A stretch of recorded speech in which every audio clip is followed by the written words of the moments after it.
We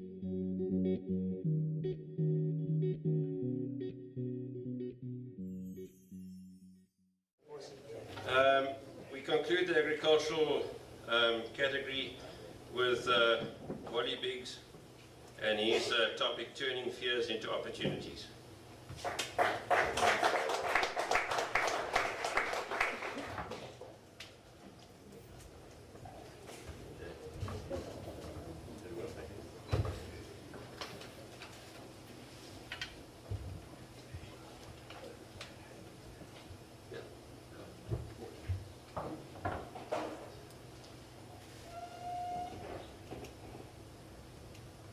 Right. Good afternoon, everyone. Yeah, where do we start? Guys, I just want to thank you all for attending here today.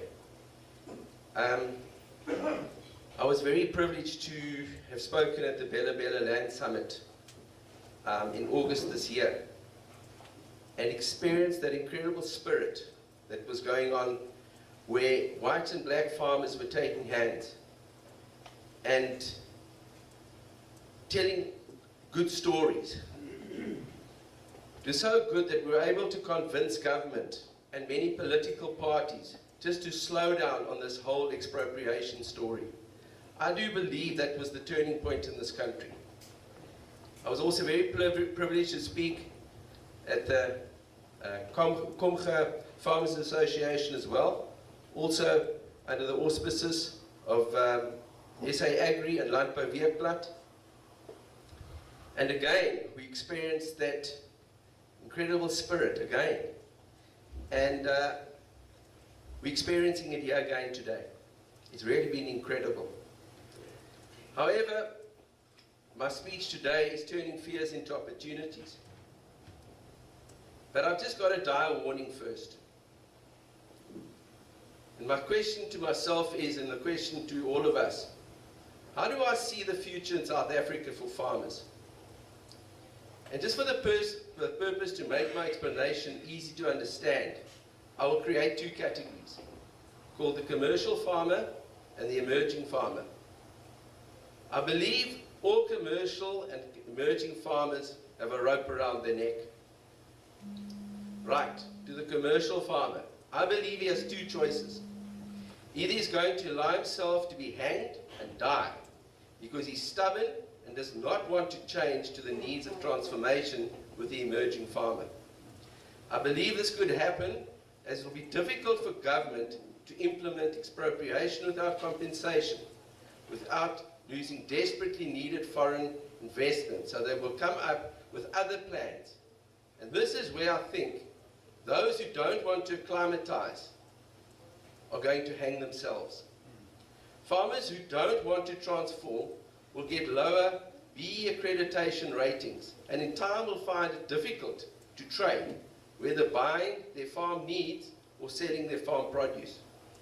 No one will want to do business with them, as that will affect their accreditation ratings. In essence, if you cannot buy or sell, you'll go bankrupt. And that, I do believe, could happen to this country very, very easily. Other thing, all these things, other thing. What is also of great concern is that we need a license for so many things to operate. We need a water license for irrigating. You need a dairy license to produce milk. You even need a gun license. You need a driver's license. And there are many licenses. Who controls these licenses? The government does. Just remember that. So they can make life very difficult for you. And also because of the national global competition amongst farmers to produce food, no farmer is going to feel sorry for a farmer who does not comply. The other option to the commercial farmer is to get involved in transformation by making the right strategic changes on your farm and getting involved in new projects with emerging farmers. These commercial farmers will think outside the box and make plans to include transformation by sharing and risking together with emerging farmers. By doing this, they will share in the huge opportunities that are out there for expansion in their business, and in time will change the face of the country. It certainly is a long, difficult process, I can assure you, but if you don't start, you don't start. These folk will see more and more opportunities unfolding before their eyes. Then to the emerging farmer. I also see the emerging farmer with a huge rope around his neck, except for one thing. His rope is a lot more entangled, thicker, and presently there just seems no hope for the emerging farmer. Every year hundreds of students are finishing diplomas and degrees in agriculture and have nowhere to go. Many existing small-scale farmers cannot compete against the commercial farmers due to knowledge, technology, and most importantly, scale of operation. Their ropes are busy strangling them slowly, and who can help undo the ropes other than the existing commercial farmer? The government only has the financial ability to help. They do not have any technical ability. The government cannot keep supplying jobs. The government needs to build infrastructure so that the private sector can create these jobs. The emerging farmers who are prepared to mentor and learn under the commercial farmers are the ones who will eventually be able to undo the rope around their necks. I believe this is one of many strategies to follow to help get successful emerging farmers on the ground. Commercial farmers can also get involved in groups like Amatlelo. Amatlelo Agri was started by 70 farmers under Jeff Every. Today, that group is milking over 7,000 cows. Gert van Vieren heads up a highly successful fruit farming project in the Witzenberg area in the Western Cape, employing many laborers, owners in fact, and this was started by a whole lot of fruit farmers in the Western Cape. However, many of these initiatives are driven by big groups, like I just mentioned, but I appeal that individual commercial farmers need to be doing more themselves on their own farms, like helping staff to buy maybe proper milk cows and then leasing them back to create wealth for their workers. There are many different schemes to create wealth for your workers. Start thinking outside the box and maybe stand surety for them on small projects. This is why I believe we need to risk together to share together. Now, getting back to what I was really talking about is turning fears into opportunities. What are our fears as farmers? Land expropriation. Then also, how do you expand your business when you know there's expropriation on your mind all the time? What about the secondary sector? Many of us have invested into the secondary sector. We fear, what if the primary sector goes, then the secondary sector goes as well? How are we going to repay our debts? What about the safety of our families on the farms? How do you do succession planning on your farm if you're living in fear? We could end up in a Zimbabwe situation. We could have genocide. These are all the things that we're fearing at the moment. And how are we going to overcome this fear? First of all, you can either be reactive by putting your head in the sand and hope it all goes away. You increase the security around your farm. Start commando-style protection units. Start neighbor watch units. Maybe even getting hold of Donald Trump and asking him to come and help. Or declare war. Some people who just sit and pray and pray and pray. That's all they do. And, as Angus Buchan always said, faith's a doing word. If you don't do something about it, your prayers aren't going to help. So, otherwise we must be proactive. We need a change of attitude by being more positive. Do something. Stop procrastinating. And guys, how many times when we go to a bride, what's the topic of conversation? Yeah, let's cut that out. Let's be proactive rather. Those are our fears, but let's look at the opportunities. And I would just talk a little bit about one that I'm involved with. 12 years ago, I met up with Tembi Lebete, and we discussed together what we could do with the property that him and 18 beneficiaries owned which was called Little Barnet at the time. And we initially thought, well, we'd milk 30 cows and send about 300 litres of milk into the township. And yeah, that was a good start. However, 12 years later, with Chile at the helm, that farm is now milking 720 cows and producing 13,000 litres a day.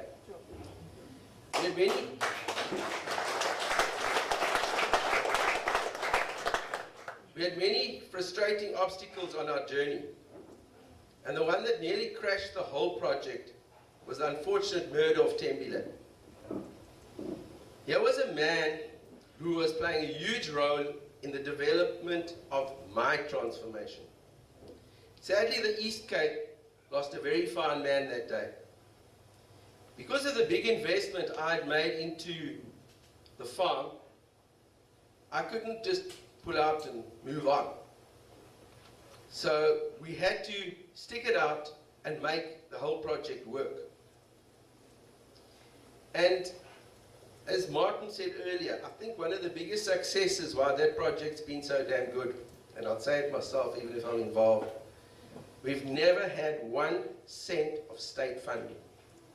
That's why it's worked. And we had state funding, I think we'd have collapsed long ago. So thank you, government, for not helping.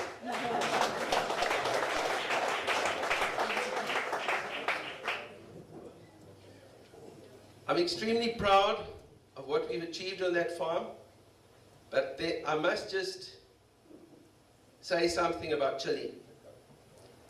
Chile was meant to come and talk about the farm today, but being the humble person that he is, he just saw another need, rather, of the mentorship program that we're doing on the farm. But Chile, as many of you might know, was voted East Cape Dairy Farm of the Year 2 years ago. He also won the Mangold Trophy, I think 2016. But I think it's the enthusiasm in that young man that really drives him. I just can't keep up with him anymore. It's really becoming quite something. Maybe I'm getting too old. But he's so enthusiastic, he just keeps running and running. Then, the next thing I'd like to speak on is Kruisfontein. Why did we get involved with the Kruisfontein Co-op? One of our biggest threats is biosecurity and theft. And as James said, the farm is in disrepair. And anyway, Simon and I have taken upon ourselves, plus our neighbouring farmers, to change all that. We've had 18 meetings so far. We still haven't finalised the constitution yet. It's pretty difficult, I can promise you. But we're getting there. And once we succeed, we hope that that will become the blueprint of many other co-ops, many other communes in the area. But I promise you we need all your prayers for this one. It's not easy. Then the next thing I'd just like to speak about also, then we had Justin giving his talk. Justin saw threats, but he's taken the opportunities. Now he'll be able to sell lots of bulls. We also have the example of Nick Sadfontein, a Bonsmara farmer and breeder.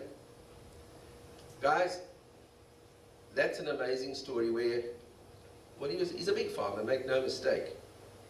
And he had abattoirs, feedlots, and shops. And he's included, I don't know how many emerging farmers, it's probably a couple of hundred, eh? It's 500 emerging farmers. And those guys, he's training them, teaching them, and their weaners go through his feedlots, through the abattoirs, and into his shops. And they're all part of the whole chain at the moment. He's done extraordinary work. Another guy I'd just like to mention in our area is David Howard. David also, he's Cape Eastern Livestock. I think you've seen his advertisements out here. Now, David's a livestock agent, so his biggest threat is also biosecurity. But David's made it his mission to go out and help the emerging farmers by vaccinating their cattle and dosing, doing whatever he can so that their cattle can be a lot healthier. But the opportunity he's creating for himself is that they're going to want to trade with him. They're going to want to sell their cattle through him. So at the end of the day, guys, there are huge opportunities out there in our threats and our fears. Open your eyes and look, and you will find them. And the more you find, the more you will find. So, to all the rest of the folk in Kenton, Bushmen, there are lots of opportunities out here. Go and find them. Thank you very much.